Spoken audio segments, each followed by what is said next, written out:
Friends, आज हम पढ़ेंगे शैद वंश के बारे में और लोदी वंश के बारे में। हमने इससे पहले अपने अध्याय में अलाउद्दीन खिलजी, जलालुद्दीन, उसके बाद में इल्तुतमिश, बगबन, बहुत सारे शासकों के बारे में पढ़ा और बहुत सारे जो नए नए वंश आए उनके बारे में पढ़ा। लेकिन अब हम आगे कौन सा जो वंश आता है उसके बारे में पढ़ते हैं। तो सल्तनत कालीन जो शासन था उसके अंदर आगे की कड़ी में हम पढ़ेंगे शैद वंश के बारे में और लोदी वंश के बारे में। तो सबसे पहले हम शैद वंश के बारे में पढ़ते हैं। तो शैद वंश की जो स्थापना की थी वो की थी किसने? खिज्र खान ने। किसने की थी? खिज्र खान ने।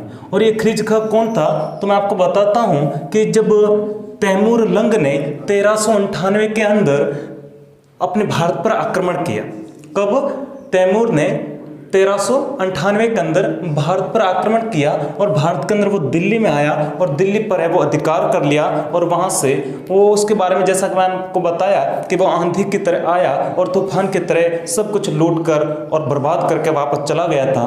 तो जब वो वापस जा रहा था तो दिल्ली पर अधिकार करके उसने दिल्ली की जो सत्ता थी वो खिज्र खान को सौंप दी और खिज्र खान को अपना दिल्ली के अंदर प्रतिनिधि होता है वो नियुक्त कर दिया। ठीक है ना? किसको? खिज्र खान को। तो 1414 ईस्वी के अंदर दिल्ली में शैद वंश की स्थापना की खिज्र खान ने और इसने 1421 तक है वो शासन किया। तो शैद वंश की स्थापना खिज्र खान ने ही की थी। आगे इस खिज्र खान ने ना तो कोई शाह की उपाधि धारण की और ना ही इसने अपने नाम के सोने के सिक्के चलाए या किसी भी प्रकार के सिक्के इसने अपने नाम के नहीं चलाए और ना ही कोई शाह की उपाधि धारण की थी।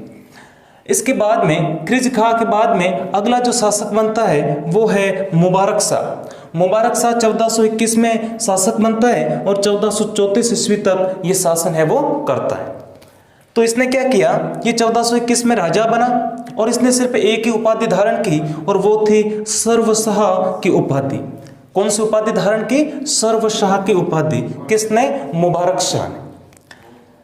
और इस प्रकार जो शैद वंश था ये कुछ समय के लिए आप देख सकते हैं कहां से कहां तक 1414 से लेकर के और ये 1451 ईस्वी तक देख सकते हैं, क्योंकि अंतिम जो शैद शासक था वो था आलम शाह और इस आलम शाह ने 1451 के अंदर अपनी इच्छा से दिल्ली के शासन को है वो त्याग दिया था।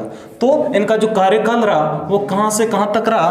वो 1414 से आप देख सकते हैं 1451 तक। इतने समय के लिए शैद वंश है वो दिल्ली सल्तनत के अंदर आया था और इतने समय के अंदर इसने राज्य किया था। इस शैद वंश के बाद में आता है लोदी वंश। कौन सा वंश? लोदी वंश। अब लोदी वंश की स्थापना कौन करता है? देख सकते हैं इसमें सबसे पहला जो शासक हुआ वो था बहलोल लोदी। तो क्या हुआ कि जो शैद वंश था उसका जो अंतिम शासक था वो था आलम शाह। आप देख सकते हैं क्या नाम था उसका? आलम शाह। और इस आलम शाह ने स्वेच्छा से अपने खुद की इच्छा से दिल्ली का जो शासन था उसको क्या कर दिया? त्याग दिया कि मुझे अब शासन है वो नहीं करना। तो जैसे इसने दिल्ली का शासन त्यागा तो ये जो बहलोल लोदी था परिणाम स्वरूप क्या हुआ कि 1451 में जैसे इसने शासन को त्याग दिया तो दिल्ली पर बहलोल लोदी ने क्या कर दिया? अधिकार कर दिया। दिल्ली की गद्दी है वो खाली होगी, इसने दिल्ली के शासन को त्याग दी तो इस बहलोल लोदी ने है वो दिल्ली के शासन पर अधिकार कर लिया। फिर क्या था? दिल्ली पर पहली बार ये देखो दिल्ली यानी कि भारतीय इतिहास के अंदर ये दिल्ली सल्तनत में घटना घटित होती है कि दिल्ली पर पहली बार तुर्कों के बाद अफगानों का शासन है वो स्थापित होता है। किसका शासन? अफगानों का शासन। तो इससे पहले जितने भी हमने वंशों के बारे में पढ़ा था तो वो सभी क्या थे? वो तुर्क जनजाति थे, तुर्क जनजाति से संबंधित थे। लेकिन पहली बार तुर्कों के बाद में अफगानों का भी दिल्ली या सल्तनत पर है वो शासन स्थापित होता है और उसकी स्थापना करता है बहलोल लोदी। ये क्या था? ये एक अफगान था, अफगान शासक। ठीक है। उसके बाद में क्या होता है कि इसी के शासनकाल के अंदर जौनपुर का शासक, कहाँ का शासक? पास में जौनपुर का शासक महमूद शाह सरकी। क्या नाम था उसका? महमूद शाह सरकी ने दिल्ली पर अधिकार करने के प्रयास किए, लेकिन इस बहलोल लोदी ने उनके प्रयासों को विफल कर दिया और उसने 2 बार प्रयास किए और 2 बार ही वो क्या रहा? असफल रहा। क्या रहा? असफल रहा। बहलोल लोदी ने उसको सफल होने नहीं दिया। उसके दिल्ली के प्रयासों को, जो दिल्ली पर अधिकार करने के जो उसके प्रयास किए थे, उनको है वो निष्फल कर दिया। तो इस प्रकार बहलोल लोदी 1451 में राजा बना। इसके बाद में, बहलोल लोदी के बाद में जो दूसरा लोदी वंश में जो शासक बनता है वो है निजाम शाह। क्या नाम है उनका? निजाम शाह। और इस निजाम शाह का जो उपनाम था वो था गुलरू खां। क्या नाम था? गुलरू खां। और बात हमें ये भी पता चलता है इसके बारे में कि ये जो कविताओं की रचना करता था, पोइम्स लिखता था, वो पोइम्स वो इसी उपनाम से लिखता था, गुलरू खां। जैसे देखो कोई नाम लिखता है, जैसे नीचे अज्ञात लिखता है, कोई अपने वंश से कोई किसी प्रकार का कुछ नाम लिखता है, अपने खुद को नाम, अनमोल इस प्रकार का नाम लिखता है। इसी प्रकार ये अंत के अंदर अपना जो नाम लिखता था कविताओं के नीचे, कविताओं की रचना है वो गुलरू खां उपनाम से ही करता था। आगे ये जो बहलोल लोदी था उसका दूसरा पुत्र था, पहला नहीं दूसरा पुत्र था। किसका? बहलोल लोदी का। कौन था? निजाम शाह। इसने क्या किया कि इसने सिकंदर शाह की उपाधि धारण कर शासक बना। ये जब राजा बना तो इसने एक उपाधि धारण की। क्या उपाधि धारण की? सिकंदर शाह। क्या उपाधि धारण की? सिकंदर शाह। इसने अपना साम्राज्य विस्तार किया। कहां तक? तिरहुत, बिहार, बंगाल तक इसने अपने साम्राज्य को फैलाया, अपने साम्राज्य का विस्तार किया। आगे इसके बारे में पढ़ते हैं कि इसकी जो न्याय प्रबंध की जो व्यवस्था थी और राजस्व जो सुधार था उसके लिए ये प्रसिद्ध था। उसका जो न्याय प्रबंध और राजस्व सुधार, ये क्या रहा? ये बहुत ही प्रसिद्ध रहा। इस बहलोल जो निजाम शाह था, जिसे सिकंदर शाह भी कहा जाता है, इसने अपने न्याय व्यवस्था को बड़ा ही सुचारू ढंग से स्थापित किया और राजस्व सुधार के अंदर इसने बहुत ही अच्छा कार्य किया। इसके लिए इसके ये दो सुधार बड़े ही प्रसिद्ध रहे। इसने क्या किया कि इसने एक सिकंदरी गज, अपने ही नाम पर इसने एक सिकंदरी गज चलाया। क्या चलाया? गज चलाया। और ये गज कितने इंच का था? ये 30 इंच का गज था, जिसका नाम क्या था? सिकंदरी गज। 30 इंच का गज था, जिसे सिकंदरी गज के नाम से है वो जाना जाता है। क्या नाम रखा था इसका? सिकंदरी गज। अपने ही नाम पर 30 इंच का था और सिकंदरी गज के नाम से इतिहास में है वो विख्यात है। इसके बाद में इसी निजाम शाह ने 1506 के अंदर आगरा नगर की स्थापना की। कौन से नगर की? आगरा नगर की स्थापना की 1506 के अंदर। किसने की थी? निजाम शाह ने की थी। ठीक है। और इसके बाद में 1517 के अंदर इस निजाम शाह जो सिकंदर शाह था उसकी वो मृत्यु हो जाती। तो इस प्रकार हमने बहलोल लोदी, उसके बाद में इसका दूसरा पुत्र निजाम शाह, इसके बारे में पढ़ा। इसके बाद में हम पढ़ते हैं इब्राहिम लोदी के बारे में। किसके बारे में? इब्राहिम लोदी के बारे में। ये कौन था कि जैसे 1517 के अंदर इस निजाम शाह की मृत्यु होती है तो इसके बाद में जो अगला शासक बनता है वो होता है इब्राहिम लोदी। ये 1517 के अंदर आगरा की गद्दी पर है वो विराजमान होता है। ठीक है। उसके बाद में इब्राहिम लोदी का युद्ध होता है किसके साथ में? 1517 से 1518। 1517-18 में राणा सांगा, मेवाड़ के शासक, मेवाड़ के राजा महाराणा सांगा और इब्राहिम लोदी के बीच में युद्ध होता है, जिसमें सांगा क्या होते हैं? विजयी होते हैं, जीतते हैं। क्योंकि आपको पता होगा कि मेवाड़ के महाराणा सांगा एक वीर योद्धा थे और उन्होंने उस समय आसपास के जितने भी राजपूत राज्य थे, ठीक है ना, उनके जो भी राजपूत शासक थे उनको है वह एक छत्र के नीचे अपने ही नेतृत्व के अंदर उनको ले आए थे। और इस कारण उन्होंने मुगलों को और जो बाहर से विदेशी आए थे उनसे वह हमेशा संघर्ष करते और अंत में उनको हराते। और इसी प्रकार इन्होंने वैसा ही किया। इब्राहिम लोदी के बीच में इनका जब युद्ध हुआ, उनके साथ युद्ध हुआ, तो उसके अंदर उन्होंने इब्राहिम लोदी को हराया और राणा सांगा है वो विजयी रहे। इसके बाद में विश्व इतिहास की ये घटना घटित होती है जिसका नाम है पानीपत का प्रथम युद्ध। भारतीय इतिहास की ये घटना आपको देखने को मिलती है, पानीपत का प्रथम युद्ध। किस किस के बीच में होता है? ये होता है 1526 ईस्वी में। कब होता है? 1526 ईस्वी में। किसके बीच में? मुगल शासक बाबर और इब्राहिम लोदी के बीच में। किसके बीच में होता है? पानीपत का प्रथम युद्ध 1526 में बाबर और इब्राहिम लोदी के बीच में पानीपत के मैदान में होता है, जिसे इतिहास के अंदर पानीपत का प्रथम युद्ध के नाम से वो जाना जाता है, ठीक है ना। तो इसके अंदर क्या हुआ कि इसके अंदर 1526 में जब पानीपत का प्रथम युद्ध हुआ मुगल शासक बाबर और इब्राहिम लोदी के बीच में, दिल्ली के सुल्तान इब्राहिम लोदी के बीच में, तो इसके अंदर इब्राहिम लोदी की वे क्या हो जाती हैं, हार हो जाती है, वो हार जाता है। और इस प्रकार भारतीय इतिहास के नवमंडल में एक नवीन घटना घटित होने को देखती है, एक नए युग का उदय होता है और वहाँ पे एक नए वंश की स्थापना होती है और वो वंश होता है मुगल वंश। कौन सा? मुगल वंश। क्यों? क्योंकि दिल्ली सल्तनत अब यहीं पे समाप्त हो जाती है। दिल्ली सल्तनत अब यहीं पर समाप्त हो जाती है। दिल्ली सल्तनत का जो अंतिम वंश था वो था लोदी वंश। लोदी वंश के अंदर जो अंतिम शासक था वो था इब्राहिम लोदी और इसका बाबर के साथ में युद्ध होता है। तो बाबर के साथ में युद्ध होने में ये इब्राहिम लोदी हार जाता है और इस प्रकार लोदियों के हार जाने से दिल्ली सल्तनत है वो क्या हो जाती है, हमेशा हमेशा के लिए समाप्त हो जाती है और भारत के अंदर एक नए वंश की स्थापना होती है, एक नए साम्राज्य का उदय होता है और वो होता है मुगल वंश। कौन सा साम्राज्य? मुगल साम्राज्य। और मुगल साम्राज्य की स्थापना करता है भारत में बाबर 1526 ईस्वी में। तो इस प्रकार हमने इस अध्याय के अंदर शैद वंश और लोदी वंश के बारे में है वो पढ़ा।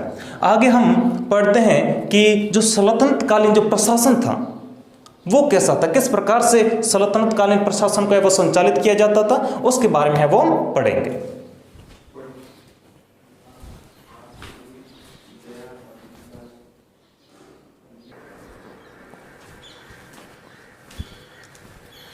अब हम पढ़ेंगे सल्तनत कालीन जो प्रशासन था वो किस प्रकार से संचालित किया जाता था, उसके बारे में पढ़ेंगे। तो सल्तनत कालीन प्रशासन के अंदर जो सर्वोच्च जो प्रधान होता था वो होता था सुल्तान। सुल्तान अर्थात राजा। ये सुल्तान की उपाधि कहाँ से और किसने प्रारंभ की? तो सुल्तान की जो उपाधि थी वो तुर्की शासकों ने प्रारंभ की। किसने की? तुर्की शासकों ने है वो सुल्तान की पदवी जो उपाधि है उसको है वो प्रारंभ किया था, शुरुआत की थी। और सबसे पहले सुल्तान की जो उपाधि है इसको धारण करने वाला जो शासक था वो था महमूद गजनवी। कौन था? महमूद गजनवी, जिसने सबसे पहले सुल्तान की पदवी है वो धारण की थी। राज्य की जो संपूर्ण शक्ति होती थी, राज्य की जो संपूर्ण प्रभुत्व सत्ता और शक्ति होती थी वो सुल्तान के हाथों में होती थी। किसके हाथों में? सुल्तान के हाथों में होती थी। ये ही संपूर्ण राज्य की शक्ति व सत्ता को है वह नियंत्रित व संचालित करता था।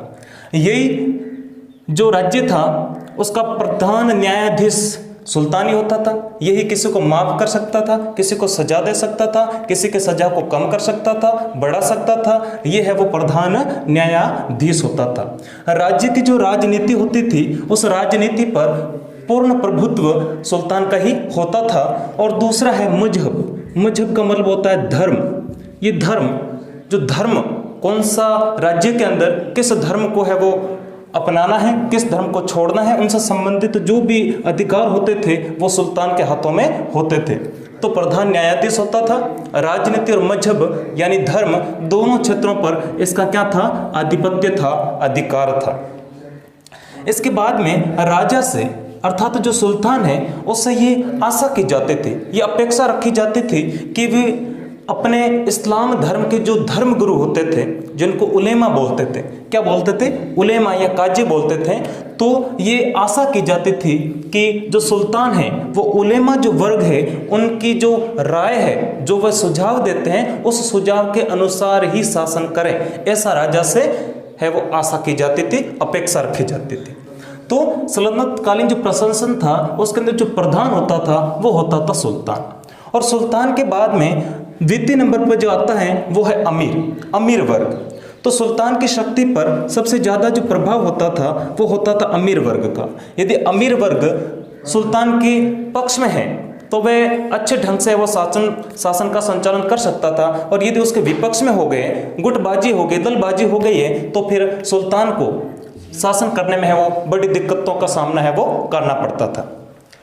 अभी इस अमीरों के अंदर भी दो प्रकार के वर्ग हो गए थे। एक था तुर्क अमीर वर्ग और दूसरा हो गया गैर तुर्क अमीर वर्ग। अब तुर्क के अंदर जो सुल्तान के वंश के जो लोग थे वो आते थे तुर्क वर्ग के अंतर्गत, और जो गैर तुर्क थे वो या तो इस भारतीय समुदाय के थे, हिंदू धर्म से संबंधित, या फिर अन्य जो बाहरी विदेशी आए थे वो तो इस प्रकार अमीरों के अंदर भी दो गुट हो गए थे, तुर्क और गैर तुर्क।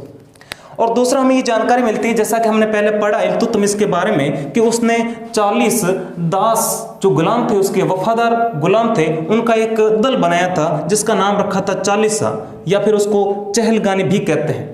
ठीक है, तो इस प्रकार इल्तुतमिश ने भी अपने 40 अमीर सरदारों जो उनके दास थे, जो तुर्क थे, उनका एक दल बनाया था जिसका नाम था चालीसा या चहलगानी। इल्तुतमिश ने वो इसका दल का गठन किया था। तो ये भी इसके साथ में आता है कि किस प्रकार उस 40 जो अमीर सरदार थे, किस प्रकार से उन्होंने है वो जो सुल्तान था उसको अपने पक्ष में किया, और किस प्रकार उनके शासन पर अपना है वो जो अंकुश है वो लगाए रखा था। ये भी हमने पहले है वो पढ़ा था। उसके बाद में आता है केंद्रीय शासन संस्था। तो उस समय की जो केंद्रीय शासन संस्था थी उसका नाम था मजलिस ए खलवत। क्या नाम था? मजलिस ए खलवत। ये जिस प्रकार वर्तमान में जो मंत्री परिषद है, मंत्री परिषद, वर्तमान में जो मंत्री परिषद है, तो उस समय होती थी मजलिस ए खलवत। वर्तमान की जो मंत्री परिषद है उसी के समान ये होती थी। ठीक है, और उसके अंदर जिस प्रकार वर्तमान के अंदर जो मंत्री परिषद है उसमें अलग अलग मंत्री होते हैं, अलग अलग विभाग के मंत्री होते हैं, उस समय भी इस प्रकार के थे। जैसे वजीर जो मुख्य प्रधान जो मंत्री होता है, प्रधानमंत्री बोल सकते हैं आप, वजीर। उसके बाद में आरिजी मुमालिक जो सूचना एवं प्रसारण विभाग का जो मंत्री होता है वर्तमान में, तो उस समय बोलते थे उसको आरिजी मुमालिक। और उसके बाद में होता दीवाने इंसा। दीवाने इंसा का जैसा कि आप देख सकते हैं शाही पत्र व्यवहार का कार्य काम था, जो इसका काम था दीवाने इंसा। ये क्या करता था? डाक विभाग से संबंधित जो कार्य था वो दीवाने इंसा करता था। और उसके बाद में आता है दीवाने रिशाल। ये होता था फॉरेन मिनिस्टर यानी कि विदेश मंत्री। ठीक है, तो ये क्या थे? ये इस मजलिस ए खलवत जो मंत्री परिषद है उसके क्या थे? 4 स्तंभ थे। क्या थे? 4 स्तंभ थे, ऐसा कहा जाता है। उसके बाद में हम पढ़ेंगे कि दीवान ए विजारत। ये दीवान ए विजारत क्या था? जो ये वजीर था, जो आपको बोल दो प्रधानमंत्री था, इसका क्या था? कार्यालय था, ऑफिस था, उसको बोलते थे दीवान ए विजारत। ठीक है, और ये किससे संबंधित था? ये वित्त विभाग से संबंधित था। इसको आप वित्त विभाग बोल सकते हो, जो धन का रख रखाव करे, धन को संग्रहण करता वगैरह जो भी था वो इस वित्त विभाग से संबंधित है। उसका नाम था दीवान ए विजारत, जिसको वजीर का कार्यालय है वो बोलते थे। और इसके अंदर जो कर्मचारी होते थे वो होते थे खंजाची, और दूसरा होता मजम आधार। मजम आधार का मतलब होता है जो हिसाब किताब रखना, जो कर्मचारी होता था, हिसाब किताब रखने वाला जो कर्मचारी होता था उसको बोलते थे मजम आधार। ये जो 2 कर्मचारी थे ये वित्त विभाग से वो संबंधित थे और इस वित्त विभाग के अंदर कार्य करते थे। ठीक है, इसके बाद में हम पढ़ते हैं दीवान ए अमीर कोही के बारे में। ये दीवान ए अमीर कोही क्या था? ये कृषि को भूमि योग्य बनाने हेतु मोहम्मद बिन तुगलक द्वारा इस विभाग की स्थापना की थी। ये कृषि भूमि से संबंधित एक विभाग था जिसकी स्थापना की थी मोहम्मद बिन तुगलक ने। किस लिए? कृषि को भूमि के योग्य बनाने के लिए। किस विभाग की स्थापना की? दीवान ए अमीर कोही की स्थापना है वो की थी। ठीक है, इसके बाद में हम पढ़ते हैं कि कुछ महत्वपूर्ण पद, कुछ महत्वपूर्ण विभाग होते हैं उस समय, उसके बारे में पढ़ते हैं कि कौन कौन से क्या क्या विभाग थे। जैसे दीवान ए इंसा। दीवान ए इंसा ये क्या काम था? ये कैसा विभाग था कि इसमें शाही पत्र व्यवहार का कार्य किया जाता था। जैसे वर्तमान में जिस प्रकार एक जगह से दूसरे जगह डाक जो भेजी जाती है, या फिर जो सरकार के जो आदेश जारी होते हैं जिससे गैजेट कहते हैं, ठीक है ना, तो इसी प्रकार उस समय राजा के जो आदेश जो जारी होते थे या किसी दूसरे राज्य को कुछ पत्र भेजने थे, जो पत्र व्यवहार का कार्य होता था वो दीवान ए इंसा के अंतर्गत होता था। ये इसी के हाथों में इस शाही पत्र व्यवहार का कार्य है वो होता था। इसके बाद में हम पढ़ते हैं दीवान ए रियासत। दीवान ए रियासत ये क्या था? ये विदेश मंत्री से संबंधित था। विदेश मंत्रालय, फॉरेन मिनिस्टर का कार्य था। उस समय जो विदेश मंत्री था उसको बोलते थे दीवान ए रियासत, ये उसका विभाग था। ठीक है, दूसरे देशों की जानकारी रखना, उनसे संधि मेल मिलाप करना, उनसे आपसे जो मतभेद है उनको भुलाने के लिए कार्य करना, बैठ के स्थापित करना, जो भी कार्य था वो दीवान रियासत के अंतर्गत आता था, विदेश मंत्री है वो कार्य करता था। उसके बाद में आता शद्र उस सुदूर। शद्र उस सुदूर का मतलब होता था ये किससे संबंधित है, धर्म विभाग। उस समय जो धर्म विभाग होता था उसको बोलते थे उनकी भाषा में शद्र उस सुदूर। तो धर्म विभाग के अंदर क्या होता था कि जकात जो कर था उससे जो भी पैसा प्राप्त होता था वो धर्म विभाग के अंतर्गत है वो रखते थे कोष के अंदर, और इनका जो कोष होता था, जो भंडार होता था वो है वो अलग रखा जाता था, और उस भंडार के अंदर, उस कोष के अंदर सिर्फ जकात से प्राप्त धन को ही रखा जाता था। ठीक है, तो ये सद्र उस सुदूर धर्म विभाग से संबंधित था। आगे पढ़ते हैं चौथा, काजी उल कुजात। क्या नाम है, काजी उल कुजात। इसका मतलब होता है न्याय विभाग। वर्तमान में जो न्यायपालिका है उसको उस समय कहते थे काजी उल कुजात, न्याय विभाग। न्याय से संबंधित कार्य इस विभाग के अंतर्गत आते थे। उसके बाद में आता है बरीद ए मुमालिक। बरीद ए मुमालिक का मतलब होता है सूचना विभाग। सूचना एवं प्रसारण मंत्रालय का जो कार्य होता था वो ये विभाग करता था, बरीद ए मुमालिक, सूचना विभाग। उसके बाद में आता है छठा सिख। सिख का मतलब होता है राजस्व अधिकारी, और राजस्व अधिकारी किसका, कहाँ का, जिले का। तो जिले का जो राजस्व अधिकारी होता था उसको बोलते थे क्या, सिख। क्या बोलते थे, सिख। तो ये जो कुछ महत्वपूर्ण पद या जो विभाग है ये आपके समझ में आ गया होगा। कभी कभी एग्जाम में पूछ लेते हैं कि दीवान इंसा का मतलब क्या होता है, या फिर दीवान रियासत क्या था, या फिर सद्र उस सुदूर क्या था, काजी उल कुजात क्या था, या उस समय सूचना विभाग को क्या कहते थे। ठीक है ना, या उस समय जिले का जो राजस्व अधिकारी होता था उसको किस नाम से बुलाते थे, किस नाम से पुकारते थे। तो इस प्रकार के सवाल है वो एग्जाम में किसी भी तरीके से वो दे सकते हैं, 1 नंबर के सवाल, इसलिए आपको इसमें कंठस्थ करना है। नेक्स्ट हम पढ़ते हैं आगे खम्स। जैसे कि हमने पहले पढ़ा जकात, जजिया, खम्स, ये क्या था, एक प्रकार के कर थे। तो इसमें खम्स का क्या तात्पर्य था कि युद्ध के समय लूट का जो सामान होता था, युद्ध करने जाते, ठीक है, और जब आगे वाला शासक हार जाता था तो उसमें से वे क्या करते, वहां का जो धन संपदा थी, जो भी सामान था, उनको लूट लेते थे। तो उस लूटे हुए सामान को क्या कहते थे, खम्स कहते थे। युद्ध के समय लूट का जो सामान था उसको है वो खम्स कहा जाता था। ठीक है, दूसरा आगे जानकारी मिलती है कि जो सल्तनत काल था वो कैसा, उसके बारे में एक संज्ञा दी है कि इसे सैन्य धर्म की सापेक्ष राजतंत्र की संज्ञा दी है। जो सल्तनत काल है उसको सैन्य धर्म सापेक्ष राजतंत्र की है वो संज्ञा दी गई है। और अंत में आता है कि जो प्रांतपति होते थे, जिस प्रकार केंद्रीय प्रशासन और प्रांतीय जो प्रशासन था वो मिला जुला ही था। ठीक है, और जो प्रांतपति होते थे उनको वली या नाजिम भी कहा जाता था। क्या कहते थे, वली या नाजिम। और इनकी जो नियुक्ति की जाती थी वो किसके द्वारा की जाती थी, सुल्तान के द्वारा। इनकी नियुक्ति कौन करता था, सुल्तान करता था। ठीक है ना, तो इस प्रकार हमने क्या पढ़ा आज हमने पढ़ा सल्तनत कालीन प्रशासन के बारे में कि उस समय किस प्रकार से सुल्तान के पास कौन कौन से अधिकार थे, अमीर वर्ग के पास क्या अधिकार थे, क्या क्या उस समय विभाग थे, उनके कार्य क्या थे। ठीक है ना, तो इसके बारे में आज हमने पढ़ा। आगे हम पढ़ेंगे भारत के अंदर मुगल कालीन भारत, यानी मुगलों ने किस प्रकार भारत के अंदर शासन किया, कितने वर्षों तक शासन किया, और क्या क्या उनकी उपलब्धियां रही, और क्या क्या घटनाएं घटित हुई। अब आगे बहुत ही रोचक और महत्वपूर्ण टॉपिक है वो आपके सामने लेकर आऊंगा। आज के लिए इतना ही काफी।